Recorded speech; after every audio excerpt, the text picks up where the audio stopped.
তাজপুরে মহিলা বন আধিকারিকের সঙ্গে দুর্ব্যবহারের পরে কারামন্ত্রী অখিল গিরিকে ছেড়ে ফেলেছে তৃণমূল। রবিবারই মন্ত্রিত্ব থেকে ইস্তফা দিতে বলে তার কাছে নির্দেশ যায়। বিকেলে অখিল জানিয়ে দেন তিনি ইস্তফা দিচ্ছেন, আর তার মধ্যে দিয়ে অখিল প্রসঙ্গে রাতারাতি পদক্ষেপ করে বিরোধীদের পালের হাওয়া কেড়ে নিলেন মমতা।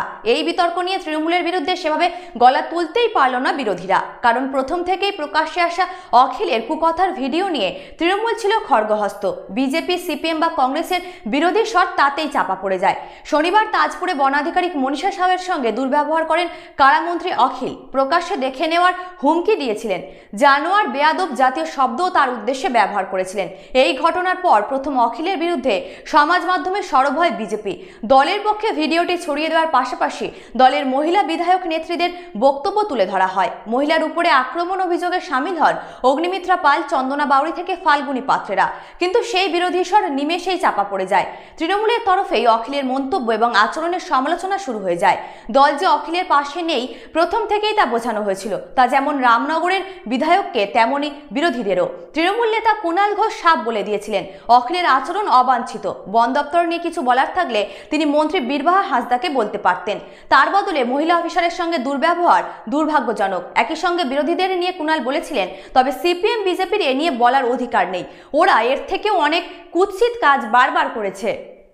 প্রথম থেকেই যে বিরোধীদের দমিয়ে দিতে চেয়েছে তৃণমূল, কুণালের মন্তব্যেই তা স্পষ্ট হয়ে যায়।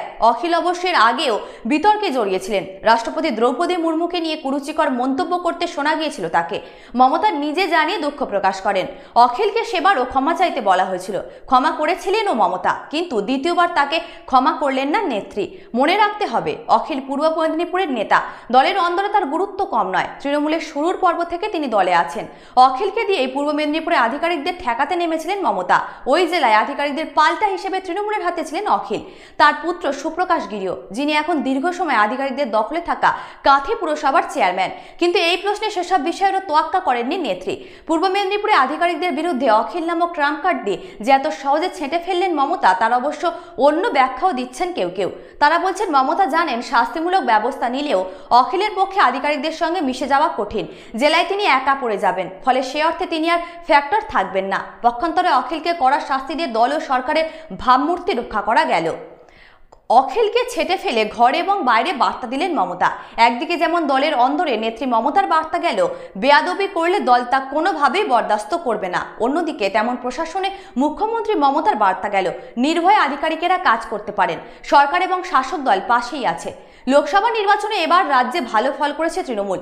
42টির মধ্যে 29টি আসনই তারা জয় করেছে। এই জয়ের পর মমতা দলকে সংযত থাকার বার্তা দিয়েছিলেন। মানুষের ভরসার স্বার্থ রক্ষার নেতৃত্বেই কর্মীদের সংযত হতে হবে।